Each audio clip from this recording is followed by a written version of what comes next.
नमस्ते, मैं हूँ जुगल वाघ और आज हम प्राण के रहस्य के बारे में जानने की कोशिश करेंगे, द सीक्रेट्स ऑफ प्राण।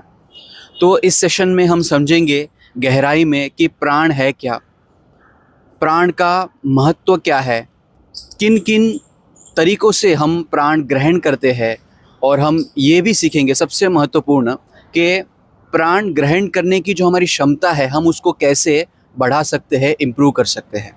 तो सबसे पहले हम ये समझते हैं कि प्राण है क्या। प्राण एक सूक्ष्म ऊर्जा, एक सटल एनर्जी है जो हमारे भीतर होती है। जो भी कार्य हम कॉन्शियसली या अनकॉन्शियसली करते हैं, वॉलंटरीली या इनवॉलंटरीली करते हैं, वो सारे कार्य प्राण से ही मुमकिन होते हैं। जैसे कि मैं ये मेरा हाथ उठा रहा हूँ, हाथ नीचे रख रहा हूँ, ये जो शक्ति इसके पीछे जो कार्य कर रही है वो प्राण है। हमारी जो ये सेंसेस है, आँख, नाक, कान, मुंह, त्वचा, ये जो इसका जो हम इस्तेमाल कर पाते हैं ये भी प्राण से ही मुमकिन हो पाता है। तो सारी चीज़ें जो हम कार्य जो कर पाते हैं वो सिर्फ प्राण की बदौलत ही कर पाते हैं।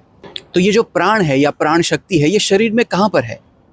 तो ऐसा कहते हैं कि हमारे 5 तरह के हमारे शरीर होते हैं जिसको पंचकोश कहा गया है। अन्नमय कोश, प्राणमय कोश, मनोमय कोश, विज्ञानमय कोश और आनंदमय कोश। अन्नमय कोश क्या है? ये जो हमारा पंचमहाभूत से बना है, पृथ्वी, अग्नि, जल, वायु, आकाश से बना ये जो शरीर है जिसको हम देख सकते हैं वो अन्नमय कोश है। अन्नमय कोश से सूक्ष्म एक और हमारा शरीर है जो शरीर के जो इस पंचमहाभूत के शरीर के अंदर है, उसे प्राणमय कोश कहा गया है। प्राणमय कोश सूक्ष्म शरीर है, उसे आप देख नहीं सकते।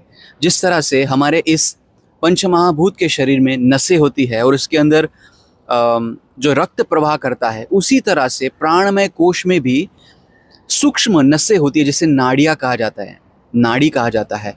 और इस नाड़ी में प्राण प्रवाह करता है। जिस तरह से रक्त नसों में प्रवाह करता है उसी तरह से नाड़ियों में प्राण है वो प्रवाह करता है। और ऐसा कहते हैं कि 72,000 ऐसी नाड़ी होती है, सटल एनर्जी चैनल्स होते हैं, उसके अंदर ये प्राण है, ये जो प्रवाह करते हैं। और जितने भी हमारे शरीर के और मन के कार्य है ये इसी प्राणमय कोश के ऊपर निर्भर होते हैं। तो अब हम प्राण के महत्व के बारे में चर्चा करेंगे। सबसे पहली जो चीज़ है वो है कि प्राण हमको पोषण देता है, नरिशमेंट देता है, एनर्जी देता है, स्ट्रेंथ देता है। जैसे कि अगर आपने खाना नहीं खाया है तो आप नेचुरली आप वीक फील करोगे, आपके अंदर एनर्जी नहीं रहेगी, आपके अंदर ऊर्जा शक्ति नहीं रहेगी। लेकिन जैसे ही आप खाना खाते हो, भोजन ग्रहण करते हो, उससे वैसे ही आपको अंदर से एनर्जेटिक फील होने लगता है। आपको अंदर से वो ऊर्जा महसूस होने लगती है। वो ऊर्जा प्राण है। तो हमने जाना कि कैसे प्राण है वो हमको पोषण देता है, हमको बल देता है, हमको शक्ति देता है। लेकिन ये सिर्फ शारीरिक बल नहीं देता, हमको ये मानसिक स्वास्थ्य भी देता है। अगर व्यक्ति के अंदर प्राण का स्तर अच्छा है तो ऐसा व्यक्ति कभी डिप्रेस नहीं हो सकता।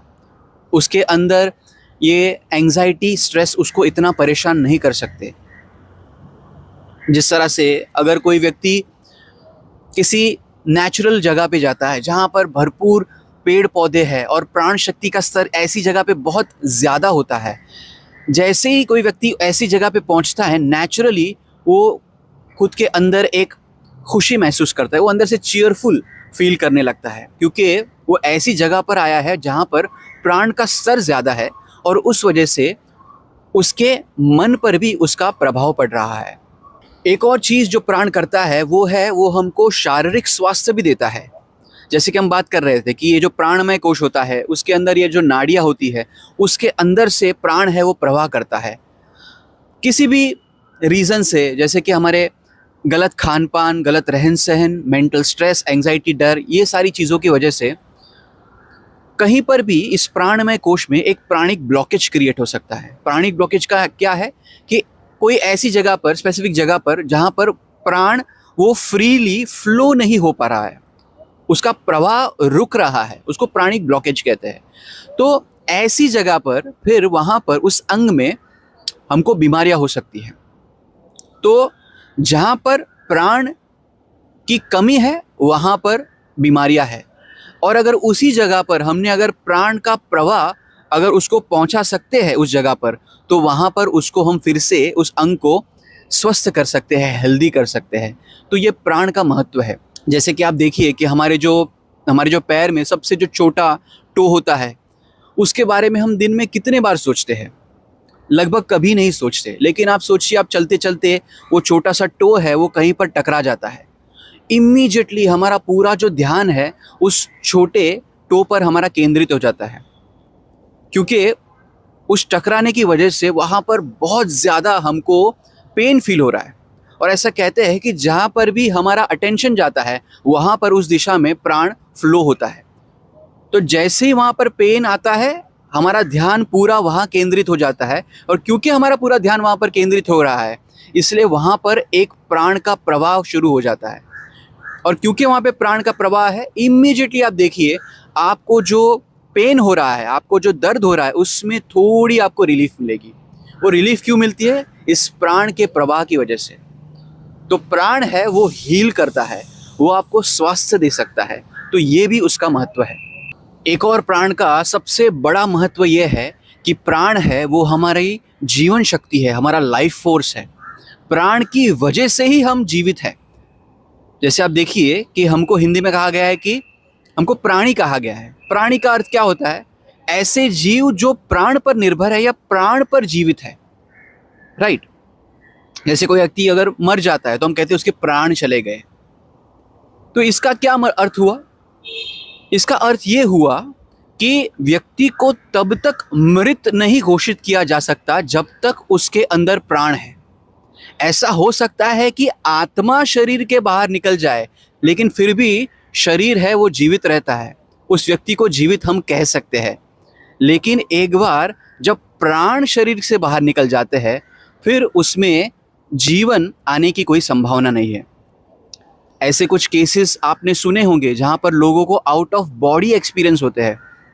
वो हॉस्पिटल में बीमार है, कुछ सर्जरी हो रही है, और ऐसे लोग बहुत बार ऐसा एक्सपीरियंस करते हैं कि वो अपने शरीर से बाहर है। वो ऊपर से हम खुद के शरीर को देख सकते हैं। तो इसमें क्या हो रहा है? आप देखिए कि आत्मा शरीर के बाहर है, फिर भी शरीर है वो जीवित है। और ऐसा होता है कि फिर से वो अपने शरीर में वापस आते हैं, वो सर्जरी कंप्लीट और ठीक हो जाते हैं।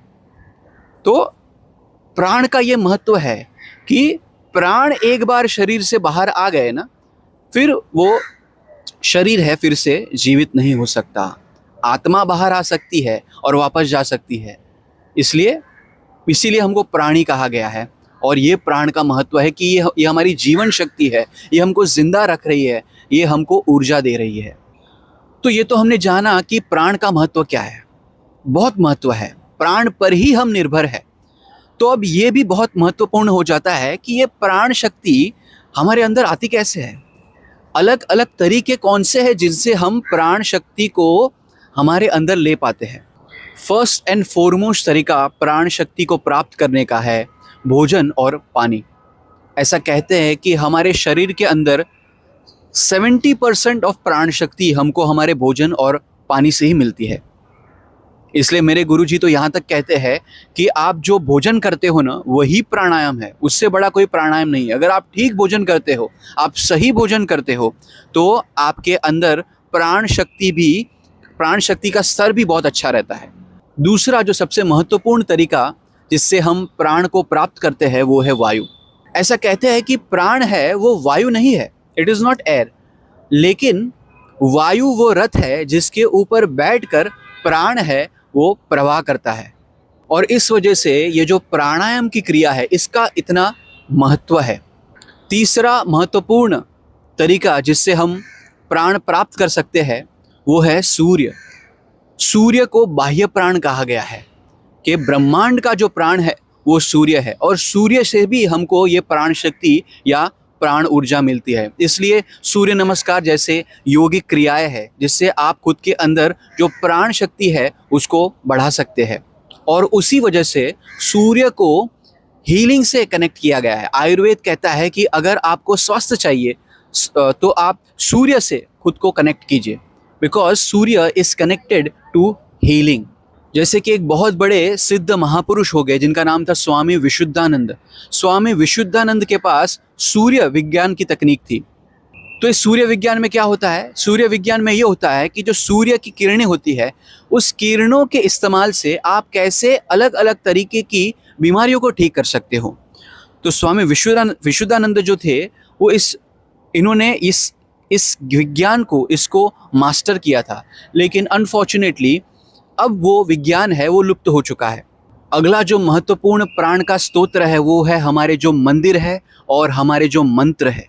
आप देखिए, जब मंदिर के अंदर विग्रह की स्थापना होती है तो उस प्रोसेस को प्राण प्रतिष्ठा कहा जाता है कि अब इस विग्रह के अंदर, अब ये एक मूर्ति नहीं रही, लेकिन अब ये देवता है, इसके अंदर प्राण है, ये जीवित है, ये जागरूक है।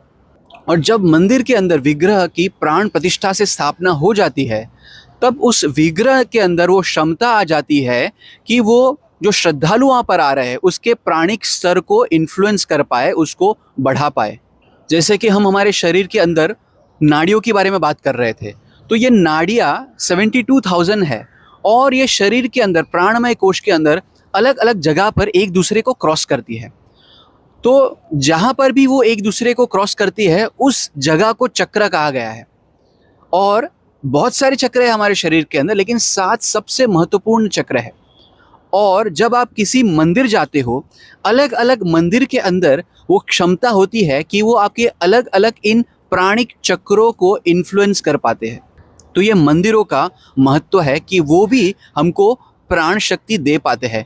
मंत्र भी ये कर सकते हैं, मंत्रों के अंदर भी वो प्रभाव होता है, वो क्षमता होती है कि वो व्यक्ति को प्राण दे पाते हैं, उसके प्राण के स्तर को बढ़ा पाते हैं। इसलिए बहुत बार ऐसा होता है कि अगर कोई व्यक्ति है एक मंत्र को जाप कर रहा है तो वो घंटों तक बिना वीक फील किए वो उसको जाप कर पाता है, क्योंकि वो मंत्र है, मंत्र के अंदर जो प्राण है वो उसको नरिश कर रहा है, वो उसका पोषण कर रहा है। एक और महत्वपूर्ण चीज़ आप देखिए, हमारे हिंदू धर्म में, हमारे सनातन धर्म में तुलसी देवी, गंगा मैया, गौ माता, इनका इतना महत्व क्यों है? निसंदेह इनका महत्व आध्यात्मिक दृष्टिकोण से तो है ही, लेकिन प्राण के दृष्टिकोण से भी है। इन तीनों में प्राण का स्तर बहुत होता है और जैसे ही कोई व्यक्ति इन तीनों के संपर्क में आता है तो इनके अंदर एक क्षमता है कि वो उस व्यक्ति को प्राण दे सकते हैं, उसके प्राण के स्तर को बढ़ा सकते हैं। इसलिए इन तीनों का भी बहुत ज़्यादा महत्व है। तो ये हमने चर्चा की कुछ तरीके जिससे हम प्राण को प्राप्त करते हैं, हमारे अंदर प्राण के स्तर को बढ़ा सकते हैं। अब हम उस विषय पर पहुँचे जहाँ पर हम ये डिस्कस करें कि हम खुद की क्षमता को कैसे बढ़ा सकते हैं इन सारे चीज़ों से प्राण प्राप्त करने की। उसके पहले एक बहुत ही महत्वपूर्ण चर्चा करना ज़रूरी है, और वो है प्राण के गुण को समझना, प्राण के कैरेक्टरिस्टिक्स को समझना। तो आइए थोड़ी इसके ऊपर चर्चा करते हैं।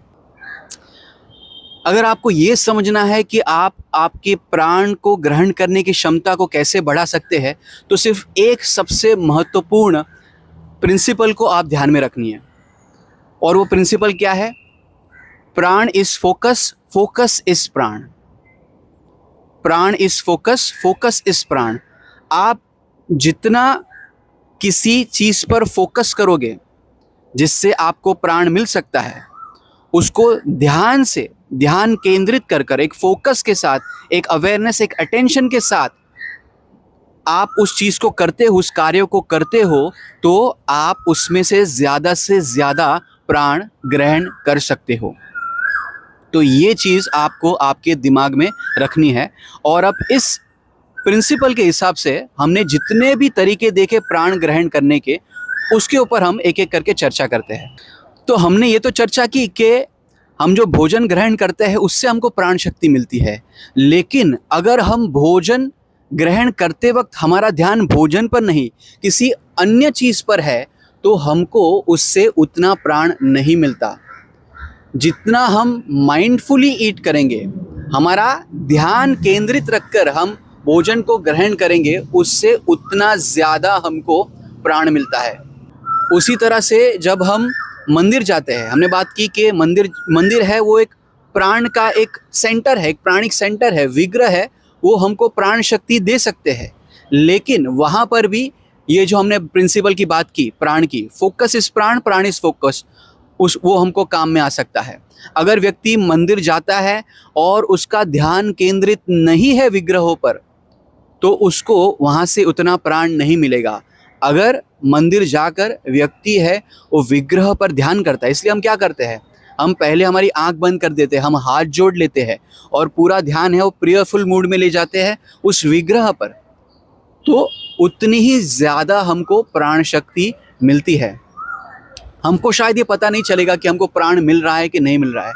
जो ज़्यादा व्यक्ति एडवांस होता है योग के स्तर में, वो एडवांस होता है, वो एक्सपीरियंस कर पाता है, वो फील कर पाता है कि प्राण ऊर्जा उसके अंदर जा रही है उस विग्रह में से। तो हम ना भी कर पाए लेकिन फिर भी वो प्राण शक्ति हमको मिल रही है। तो प्राण शक्ति को तो विग्रह से अगर हमको प्राण शक्ति चाहिए तो विग्रह पर ध्यान केंद्रित कीजिए, विग्रह पर फोकस कीजिए, पूरा ध्यान वहीं पर होना चाहिए, उसको भटकने नहीं देना है। कुछ क्षण भी अगर आप वहाँ पर विग्रह के सामने हो, भगवान के सामने हो, तो ध्यान केंद्रित कीजिए और उस स्तर की प्राण शक्ति आपको वहाँ से भी प्राप्त हो सकती है। वैसे ही मंत्र है, मंत्र भी अगर आप ध्यानपूर्वक जप करते हो तो आपको उसमें से उतनी ऊर्जा मिलेगी। अगर आपका ध्यान नहीं है तो आप बोर्ड फील करोगे, आप वीक फील करोगे। तो जितना व्यक्ति मंत्र जप कर रहा है और ध्यानपूर्वक कर रहा है, मंत्र के ऊपर पूरा ध्यान केंद्रित है, तो फिर मंत्र से भी उसको प्राण ऊर्जा प्राप्त होती रहती है। तो मंत्र को भी कैसे करना है, वही प्रिंसिपल को ध्यान में रखने करना है कि प्राण इज फोकस, फोकस इज प्राण। वैसे ही ब्रीदिंग है, जैसे कि हमने बात की, जब हम श्वास को अंदर लेते हैं तो हमको प्राण मिलता है, प्राण की प्राप्ति होती है। लेकिन जितना आप अवेयरनेस के साथ आप इनहेल करते हो तो आपको ज़्यादा प्राण शक्ति मिलती है, बिकॉज फोकस इस प्राण। इसलिए प्राणायाम का इतना महत्व है। प्राणायाम और साधारण इनहेलेशन एक्सेलेशन में फ़र्क यही है कि प्राणायाम इज कॉन्शियस ब्रीदिंग। आपका पूरा ध्यान केंद्रित है कि जब आप श्वास अंदर भरते हो तो आपका पूरा ध्यान उस श्वास पर है, और इस वजह से जो प्राण की क्षमता है उस फोकस, उस कॉन्शियस ब्रीदिंग से वो ज़्यादा होती है। तो हमने यहाँ तक समझा कि प्राण क्या है, अलग अलग तरीके क्या है प्राण ग्रहण करने के, प्राण का सबसे महत्वपूर्ण गुण क्या है, और उस गुण को इस्तेमाल करके, उसको समझ के हम कैसे अलग अलग तरीक़ों से प्राण ग्रहण करने की हमारी जो क्षमता है उसको हम बढ़ा सकते हैं। अब एक सबसे महत्वपूर्ण और आखिरी बात प्राण के बारे में, ऐसा कहते हैं कि जो भी प्राण शक्ति हम ग्रहण करते हैं उसमें से सिर्फ 40% हम इस्तेमाल कर पाते हैं, और जो बाकी की 60% होती है वो लॉक्ड रहती है, वो स्टोर्ड रहती है हमारे शरीर के अंदर। जैसे कि अगर किसी के बैंक के अंदर पैसा है लेकिन वो उसको यूज़ नहीं कर पाया है, वो इस तरह से है। तो ये जो बाकी का जो 60% है उसको हम अनलॉक कैसे कर पाए, इसके बारे में हम इस लास्ट पार्ट में चर्चा करेंगे। तो इस स्टोर्ड प्राण को अनलॉक करने की चाबी क्या है? तो कहते हैं कि ये चाबी है स्ट्रगल्स, चैलेंजेस। जितना आप खुद के शरीर को, खुद के मन को चैलेंजेस देंगे, वॉलंटरीली आप चैलेंजेस देंगे, उतना ज़्यादा ये जो प्राण है वो अनलॉक होगा, आप उसको यूज़ कर पाएंगे। प्रकृति ने हमारे शरीर को इस तरह से बनाया है कि मुश्किल के समय में जहाँ पर हमको ऊर्जा की सबसे ज़्यादा ज़रूरत होती है, वो इस लॉक्ड स्टोरेज को ओपन कर देता है और हमको वो एक्स्ट्रा ऊर्जा प्रदान कर देता है उस मुश्किल समय को फेस करने के लिए। लेकिन अगर हम हर रोज़ खुद को चैलेंजिंग सिचुएशंस देते हैं वॉलंटरीली, तो हम नेचुरली उस 60% लॉक स्टोरेज को भी हम यूज़ कर सकते हैं। जितना ज़्यादा हम संघर्ष करते हैं, खुद को स्ट्रगल्स देते हैं, चैलेंजेस देते हैं, उतना ज़्यादा हम इस लॉक स्टोरेज को ओपन कर पाते हैं और उसमें से प्राण का इस्तेमाल कर पाते हैं। तो ये था प्राण का रहस्य। तो मैं होप करता हूँ कि आपको कुछ प्रैक्टिकल चीज़ें सीखने मिली होंगी, और जो भी आप सीखे हो आप आपके जीवन में उसको आप इस्तेमाल करोगे और आपके जीवन को आप इम्प्रूव कर पाओगे। तो आपको अगर ये वीडियो अच्छा लगा हो तो प्लीज़ कमेंट करके मुझे बताइए, सब्सक्राइब कीजिए, लाइक कीजिए और इस तरह से मुझे प्लीज़ मोटिवेट कीजिए। Thank you very much.